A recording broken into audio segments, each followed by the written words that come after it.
인간이 만든 물건 중 늘 고맙게 생각되는 게 하나 있습니다. 여러분 어떨지 모르겠지만 저에겐 그게 선풍기입니다. 이놈은 여름 내내 24시간을 틀어놔도 모터가 터지지 않는 괴물입니다.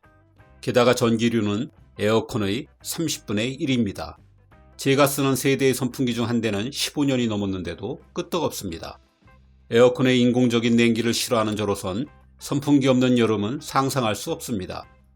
이 영상은 그 고마움을 담은 바람만큼 가벼운 일종의 선풍기 헌정 방송입니다. 시가로 3억에서 5억 정도 합니다. 안녕하세요. 대한민국 산산명인 안헌식입니다. 국민 여러분의 건강을 위해서 삼보라는 이름으로 출시하게 된 겁니다. 지난 30년 동안 금액으로 치면 한 1,000억 정도 되지요. 제 청춘과 제 꿈과 제 열정이 담겨 있습니다. 안헌식 이름 새달고 책임지겠습니다. 간단한 한문 공부부터 해볼까요? 선풍기는 한자입니다. 선은 부채, 풍은 바람, 기는 기계입니다. 이를 합치면 부채로 바람을 일으키는 기계라는 뜻입니다. 우리나라의 선풍기를 소개한 일본도 처음엔 이걸 전기부채라고 했습니다. 여기서 두 가지를 알 수 있습니다. 오랜 세월 바람을 만든 건 부채였다는 것이고, 이것으로 만족할 수 없었던 인간은 부채보다 편하고 부채보다 더 많은 바람을 일으킬 새로운 도구가 필요했다는 것입니다. 그게 선풍기인 거죠. 그런데 선풍기의 날개를 가만히 보면 정말 부채처럼 생각되기도 합니다. 모터에 매달린 여러 개의 부채가 한꺼번에 부채질하니 시원할 수밖에 없습니다. 부채질해줄 기계가 없던 시절에는 노예나 하인이 대신 그 역할을 맡았습니다. 역사적으로 입증된 가장 오래된 부채는 이집트에서 나왔습니다. 약 3000년 전의 그 유명한 투탕카멘 왕의 피라미드에서 발견되었죠. 타조 깃털로 만든 부채였습니다. 이집트인들은 커다란 물을 항아리 건너편에서 깃털 부채로 부채질을 하곤 했습니다. 이렇게 하면 바람이 더 시원해진다는 걸 알고 있었던 거죠. 부채는 커다란 나뭇잎이나 연꽃잎을 흔드는 것으로 시작해 깃털, 가죽, 비단, 종이 등으로 소재가 바뀌었습니다. 여러 부채 중 눈여겨볼 게 펑카입니다. 펑카는 8세기 이후 약 1000년간 아랍과 인도에서 사용했던 천장에 설치된 거대한 부채입니다. 천장에 얇은 천이나 큰 새의 깃털을 달고 이에 연결된 줄을 당겨 부채질하는 형태죠. 이 줄을 움직이는 하인을 펑카왈라라고 했는데 끝없이 같은 동작을 반복해야 하는 굉장히 고된 일이었습니다. 아무튼 일부에선 오늘날의 실링팬과 비슷한 이 펑카를 선풍기의 원류라고 보기도 합니다. 최초 발명자가 명확한 다른 가전제품과 달리 선풍기는 누가 먼저 만들었는지 잘 모릅니다. 미국과 러시아, 중동에서 원조를 주장하는데 나름 저마다의 설득력이 있습니다. 아마 선풍기를 만드는 기술이나 바람을 일으키는 원리가 어렵지 않아 동시다발적으로 만들어지지 않았나 싶습니다. 다만 전기를 이용한 현대적인 선풍기는 1882년 미국의 엔지니어인 쉴라 스카츠 필러가 원조라는 게 널리 인정받고 있습니다. 전기하면 생각나는 토머스 에디슨도 사실 선풍기를 만들었습니다. 하지만 모터가 너무 크고 무거워 실용성이 없었죠. 반면 필러의 발명품은 두 개의 날개가 달린 작은 선풍기로 책상 위에 올려놓고도 쓸 수 있었습니다.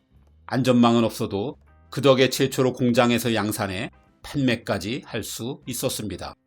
물론 당시로선 너무 비싸 부자들만 살 수 있었습니다. 하지만 이때부터 선풍기는 점차 대중적인 제품으로 자리 잡기 시작했습니다. 우리나라의 선풍기가 처음 선보인 건 1910년대 일본에 의해서입니다.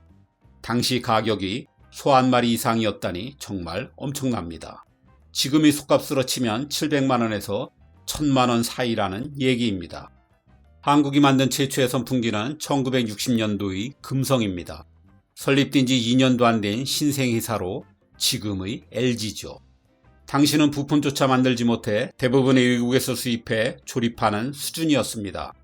당시 선풍기는 보통 사람에겐 그림의 떡으로 한 달 월급을 다 주고도 살 수 없었습니다.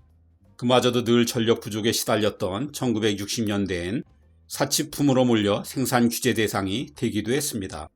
예전에는 가전제품 보급조사도 있었는데 1971년엔 전체 표본 2,500가구가 보유한 선풍기가 고작 35대에 불과했습니다. 참 어려운 시절이었죠. 이후 부품의 국산화가 이루어졌고 금성은 물론 삼성, 대한전선 등이 대거 선풍기 생산에 뛰어들면서 1985년이 되어서야 한 가구당 한 대의 선풍기를 갖게 되었습니다. 이후 에어컨 시대가 되었음에도 선풍기 판매량은 지금까지도 계속해서 상승 중입니다. 선풍기를 볼 때마다 늘 놀라운 건 모터입니다. 아무리 틀어놔도 과열이 안 되니 참 신기합니다. 가끔 오래 사용한 다음에는 모터를 만져보는데 열이 전혀 느껴지지 않습니다. 이게 선풍기 특유의 구조덕이라고 합니다. 날개에서 바람을 만들 때 모터의 뒤쪽에 있는 공기를 당겨와 쓰기 때문에 자연 냉각이 된다는 것입니다. 자료상 선풍기의 수명이 10년이고 모터는 5천에서 10,000시간이라는데 실제로는 훨씬 오래 쓰는 게 그런 이유에서인 듯합니다. 다만 2019년부터 2023년까지 5년간 선풍기의 과열로 인한 화재 발생이 150건이 있습니다. 연간 400만 대 이상 팔리는 것에 비해 극히 적긴 하지만 대부분 모터에 낀 먼지 때문이라고 하니 주의를 하긴 해야 합니다. 선풍기의 역사는 인류가 더위와 맞선 싸움의 역사입니다. 그리고 그 싸움의 선봉장은 수백 년간 선풍기의 날개였습니다. 즉, 날개 없는 선풍기는 상상할 수 없었죠. 그런데 2009년에 정말 그런 선풍기가 나와버렸습니다. 청소기로도 유명한 영국의 소형 가전업체 다이슨이 고정관념을 깨고 날개 없는 선풍기를 선보였습니다. 비행기의 제트 엔진의 원리를 이용한 것이었죠. 마치 마법 같았던 이 제품은 진정한 선풍기의 진화라는 평과 함께 미국 타임 선정 그해의 가장 혁신적인 제품 톱10에 이름을 올렸습니다. 최근의 선풍기는 어떻게 하면 자연과 가까운 바람을 낼 수 있느냐에 초점이 맞춰져 있습니다. 강하고 시원한 바람은 에어컨이 담당하고 있으니 선풍기는 바람의 촉감과 질에 집중해 진화 중이죠. 그런 기능을 가진 선풍기가 요즘 에어컨의 냉기가 부담스러운 노인이나 아기를 둔 부모를 중심으로 큰 인기를 얻고 있습니다. 선풍기 하면 빼놓을 수 없는 얘기가 선풍기를 틀어놓고 자면 죽는다는 괴담입니다. 저체온증으로 죽거나 질식사한다는 것이죠. 그런데 이게 생각보다 굉장히 유서 깊은 얘기입니다. 엄청난 부자들이나 살 수 있던 1927년의 한 신문에 선풍기 바람이 일부 진공을 만들어 산소가 부족해질 수 있다는 기사가 실립니다. 이게 이 괴담의 시작입니다. 이후 선풍기 켠채 자다 사망했다는 제목의 기사가 1989년까지도 한국 유수의 신문에 계속 되었습니다. 제 기억으로는 2000년대 초까지도 일반에 널리 퍼진 속설이었습니다. 그래서 한때 선풍기는 살풍기라고도 불렸습니다. 설마 지금도 이걸 믿는 사람은 없을 테니 왜 그게 괴담에 불과한 얘기인지는 따로 설명하지 않겠습니다. 세월은 흐르고 한국은 많이 변했습니다.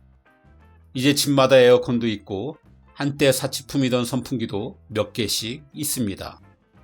조립 선풍기로 많은 돈을 벌었던 LG와 삼성은 이제 시시하다며 만들지 않은 지 오래입니다. 하지만 선풍기는 전자제품 중 최초의 수출품이었던 라디오와 함께 무역국가 한국의 초기를 이끌었던 효자 상품이었습니다. 이제 너무 흔하지만 선풍기 없으면 여름을 날 수 없는 저 같은 개인에게도 성장의 큰 발판이 되었던 우리 경제에게도 진정한 언성 히어로라는 생각이 듭니다. 긴 여름 나느라 모두 수고 많으셨습니다.